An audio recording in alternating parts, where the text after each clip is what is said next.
So hello everyone, इस वाली video हम लोग देखने वाले हैं उस टाइम के बारे में जिस टाइम पर मिलता है ज़ियाओ जिया के फादर से, जिनका नाम है जू कुन, और वो लिटरली लगभग हाफ गॉड लेवल पर हैं और 10,000 साल से तो ये यहाँ पर एशियंट तुशी हॉल जो है गॉड का, वो यहाँ पर एक पहरेदार की तरह खड़े हुए हैं। और ज़ियाओ इनसे जिस टाइम पर बस मिल भर पाता है ना, ये उनसे इतनी तेज स्पीड में भागता है। वो उस टाइम पर होता है डाओशिंग के 7 स्टार पर, लेकिन फिर भी वो ऐसे भागता है जैसे कि मान के लो अगर वो यहाँ पर रुका तो उसके चित्र उड़ जाएंगे। तो जो ज़ियाओ रहता है उसको जल्दी से जल्दी ढूंढनी थी लोकेशन एंशिएंट तुशी गॉड के हॉल की, और उसको याद आती है जेनन एकेडमी की। उस मैग्मा वर्ल्ड के अंदर कुछ तो था जो मैंने देखा था, कहीं ऐसा तो नहीं कि वहीं पर ही वो हॉल हो, इसलिए वो उसके अंदर छलांग मार देता है। एक रेड फ्लेम जो रहती है उस मैग्मा के अंदर से निकलने में लगी हुई थी, और जो ज़ियाओ रहता है उसको कामली सराउंड कर रही थी। वो फेस कर रहा था डेंस गैदरिंग को मिस्टीरियस फायर लिजर्ड्स के। वो बहुत ज्यादा खतरनाक थी और उसको वार्निंग्स ही मिल रही थी 2 वाइट स्केल लीडर्स से, लेकिन जो साउंड रहता उसको कोई फर्क नहीं पड़ा था। जिस टाइम पर वो छोटा बंदा था, इस तरीके के जो थ्रेट्स रहते हैं उसको टेरिफाइड कर देते, लेकिन अब वो जो रहता है बहुत पावरफुल बन चुका है। और यहाँ पर 2 हाफ सन लेवल के बीइंग्स भी होते हैं जो कि उसको हमला करने के लिए आते हैं, लेकिन फिर भी उसको कोई फर्क नहीं पड़ रहा था क्योंकि वो था डाओशिंग के 7 स्टार पर।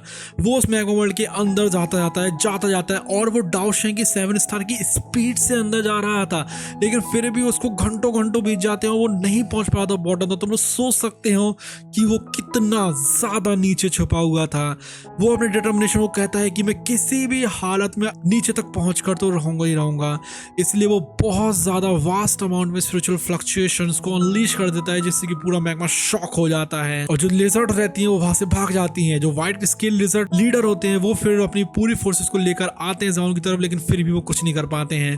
लेकिन कुछ भी क्यों, जो ज़ियाओ है वो रेस्ट्रेंट दिखाता है और वो उनको मारता नहीं है। उसको पता थी ये बात कि फालतू में इन लोगों को मारकर क्या ही मिलने वाला है।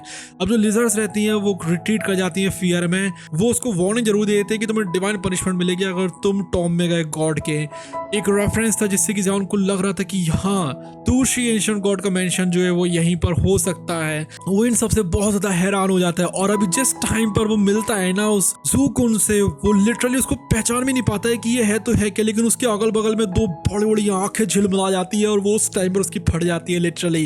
वो यहाँ से बहुत स्पीड में भागता है। देखते हैं वो हम लोग आगे आने वाली वीडियो में। तो जो ज़ियाओ रहता है वो नीचे की तरफ जाता मैग्मा में, और वो बहुत स्पीड में भाग रहा था, लेकिन कुछ भी क्यों, जैसे जैसे वो नीचे पहुंचता जा रहा था मैग्मा और ज्यादा डार्क होता जा रहा था, ब्राइट रेड से पिच ब्लैक होता जा रहा था, और एक स्ट्रेंज पावरफुल जो हीट होती है वो उसको रोकने की कोशिश करने लगती है। उसकी वो प्यूरिफाइड डीमनिक लोटस फ्लेम रहती है, उस तक को वो रोक रही थी।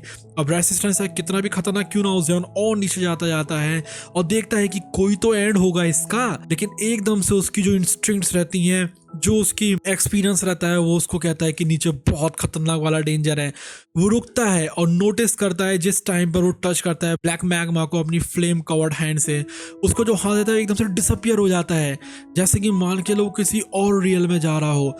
इस चीज को देखकर वो शॉक रह जाता है। वो सोचता है कि यहाँ पर एक और इंडिपेंडेंट स्पेस है जो कि छिपा हुआ है इस बॉटम में मैग्मा के, और वो कोई ऐसी जगह है जो कि डाउडी लेवल का एक्सपर्ट ही बना सकता है, जो कि थे तुशी एंशिएंट गॉड। अब वो बहुत ज्यादा एक्साइटेड हो जाता है। जो ज़ियाओ है वो अपने आप को जल्दी से संभालता है और फिर एंटर कर जाता है इस स्पेस में। जो यहाँ पर मैग्मा था जो कि दाढ़ मारने में लगा हुआ था, वो एकदम से गायब हो जाता है और एक शांत भरी और एंशिएंट और एम्प्टी रियल वहां पर आ जाता है। ये बिल्कुल डेसोलेट था और यहाँ पर कोई भी नहीं था। इसमें एक ओवरवेलमिंग सेंस भरी हुई थी एज की और हिस्ट्री की, जो कि दिखा रहा था कितना ज्यादा पुराना है। और यहीं पर ही रहते हैं जिया के फादर जू कुन, जो कि यहाँ पे 10,000 साल से हैं। वो कॉशियसली और ज्यादा एडवांस करता है। जो ज़ियाओ ने उसका स्पॉट करता है एक डिस्टेंट क्लस्टर को लाइट के, वो उसको अप्रोच करता है और उसको पता चलता है एक बहुत ज्यादा मैसिव और एक ऐसी चीज के बारे में जिसको देखकर वो बस देखते ही रह जाता है। एक बहुत बड़ा स्टोन डोर होता है जो कि वॉइड में लटका पड़ा था, सस्पेंड था, जो कि रेडिएट कर रहा था एक डेजोलेट और एक एंशिएंट ऑरा को। इस स्टोन डोर के पहले एक बहुत बड़ा स्क्वायर शेप की कोई चीज थी, और जो ज़ियाओ ने उसके कंपैरिजन में बहुत छोटा था। वो वहां पर खड़ा हो जाता है और वो देख रहा था इस साइड को कि इतनी ज्यादा बड़ी है कि वो उस जैसे पावरफुल बंदे से, जो कि खुद ज़ियाओ ने, उसको भी स्पीचलेस छोड़ दे रही है। उसकी जो आंखें रहती हैं फिर फिक्स्ड हो जाती हैं 3 एंशिएंट वर्ड्स के ऊपर, जो कि स्टोन डोर के ऊपर कार्व था, जो कि था एंशिएंट गॉड मैंशन। इस नेम को देखकर वो कंफर्म हो जाता है, उसकी उम्मीदें कंफर्म हो जाती है कि यस यही वो टॉम है, लेजेंडरी टूशी एंशियंट गॉड का। अब जैसे ही वो खुश होना शुरू होता है, ज़ियाओन की इंस्टिंक्ट्स फिर से इधर पे फ्लैड अप हो जाती हैं। चिलिंग चीज उसको महसूस होती है जिस टाइम पर वो उसके सामने जा रहा था। उसकी वो स्माइल रहती है एकदम से सीरियसनेस से बदल जाती है और वो सोच रहा था कि कहीं मुझे ऑफ गार्ड ना पकड़ लिया जाए, इसलिए वो एक पिलर को निकालता है फायर के अपनी फिंगर के ऊपर से, जिससे कि वो डार्कनेस से नीचे की इल्यूमिनेट हो जाए। अब वो जो चीज देखता है उसकी वजह से वो पूरा स्टंड रह जाता है। उसकी इतनी बुरी वाली फटती है कि यहाँ पर जो ब्लड होता है ना उसकी नसों के अंदर वो तक फ्रीज हो जाता है। इतनी ज्यादा हॉरिफाइंग डिस्कवरी थी उस सरफेस के नीचे, उस डार्क दुनिया के नीचे, कि उसने कभी सोचा भी नहीं था। जो ज़ियाओन रहता है उसकी स्ट्रेंथ बहुत ज्यादा थी, बहुत ज्यादा एक्सपीरियंस था, लेकिन फिर भी उसको एक चिलिंग क्रीप महसूस होती है उसके दिल के अंदर जिस टाइम पर वो क्रिएचर के एग्जिस्टेंस को महसूस करता है। उसकी वो बॉडी रहती है बहुत दूर तक स्ट्रेच्ड थी उस डार्कनेस में, और वो उसका देख भी नहीं पा रहा था एंड कि इसकी बॉडी असल में है तो है कितनी बड़ी। ये जो मैसिव बीइंग था वो आईसी पर्पल गोल्ड स्केल्स में कवर्ड था, जो कि रेडिएट कर रहा था एक इनडिस्ट्रक्टिबल हार्डनेस को। ये सस्पेंडेड था एम्प्टी स्पेस में। जो ज़ियाओन था वो बहुत ज्यादा सतर्क हो जाता है, यहाँ तक कि उसकी पावरफुल डाउडी स्टेट सोल होती है ना, उसका जो साइज और ऑरा वो देखता है बीस्ट का, वो तक उससे ओवरवेल्म हो जाती है। उसको रियलाइज होता है कि इस मैग्मा वर्ल्ड के बॉटम में सच में एंशिएंट गॉड केव है। ज़ियाओन डिसाइड करता है कि जल्दी से यहाँ से भाग जाए और वो गुआन जैसे एलाइज को गैदर करेगा और ज़्यादा एक्सप्लोर करने के लिए। लेकिन वो जैसे ही यहाँ से भागने वाला होता है, जो जायंट क्रिएचर रहता है वो हल्का सा हिलता है और एक ऐसा मूवमेंट करता है जिससे साफ साफ समझ में आ जाता है कि ये अभी भी जिंदा है। जो ज़ियाओन रहता है वो अपनी एस्केप को और ज्यादा जल्दी कर देता है। वो सोच रहा था कि ऐसे जल्दी से जल्दी उसको भाग ले, लेकिन अब तो बहुत देर हो चुकी थी। एक बहुत ज्यादा ह्यूज जो रेड आइज रहती है वो उस डार्कनेस में खुलती हैं। उनमें से हर एक जो आंख रहती है वो कई 100 गुना ज्यादा बड़ी थी ज़ियाओन के खुद के कंपैरिजन में भी। बहुत भयानक वाला प्रेशर उसके ऊपर लॉक हो जाता है, जिससे कि जो ज़ियाओन रहता है उसको अपनी डाई स्टेट सोल को निकालना ही पड़ता है रेस्ट करने के लिए। ऐसी आवाज जिसको सुनकर कोई बहरा ही हो जाए पूरे स्पेस में गूंज जाती है और वो क्वेश्चन करती है कि जो ज़ियाओन है क्या तुम्हारे पास एंशिएंट जेड है। ज़ियाओन को रियलाइज होता है डेंजर का। ज़ियाओन रिस्पेक्टफुली क्लेम करता है कि वो यहाँ पर एक्सीडेंटली आ गया है और अब वो यहाँ से भागने वाला है किसी भी हालत में। लेकिन कुछ भी क्यों, जो क्रिएचर वो डिसअपॉइंटेड हो जाता है।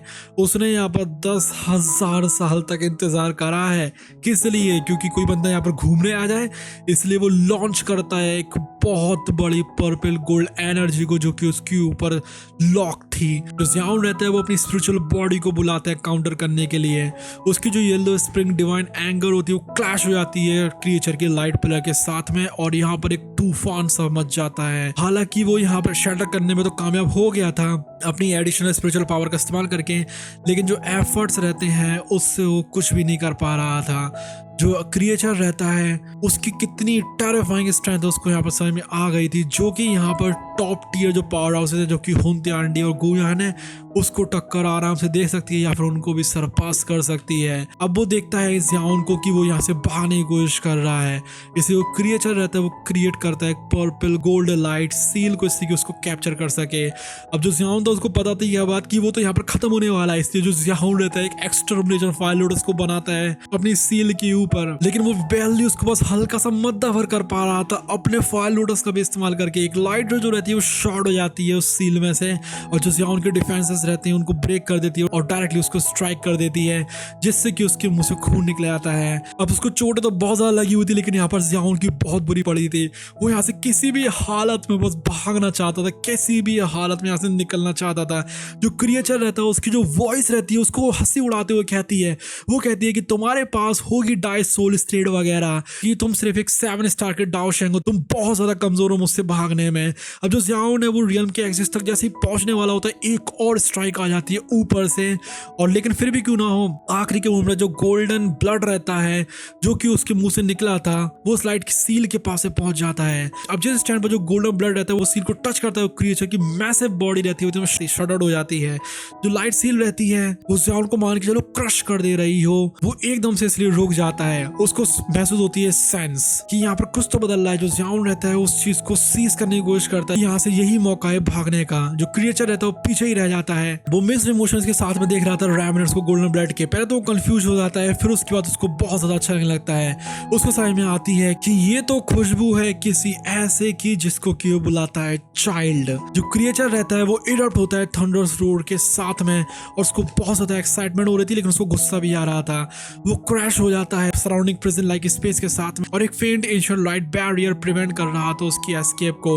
उससे उसको बहुत ज्यादा गुस्सा आती है। क्रिएचर रहता है फिर अपने गुस्से को टर्न कर देता है एंशिएंट स्टोन डोर की तरफ जो कि उसके पास में ही तैरने में लगा हुआ था, और वो कर्ज करता है तुशी एंशिएंट गॉड को, तूने मुझे यहाँ पर इम्प्रेशन करके रखा इतने सालों तक। अब यहाँ पर क्रिएचर कितनी भी ताकत क्यों न लगा, जो स्टोन डोर रहता है वो साइलेंट रहता है, उसको कोई फर्क ही नहीं पड़ता है, बिल्कुल वैसे ही जैसे कि वो हजारों सालों से रहा था। तो यहाँ पर ज़ियाओन रहता है बस जैसे करके उससे भाग बर पाता है इतना पावरफुल होने के बावजूद।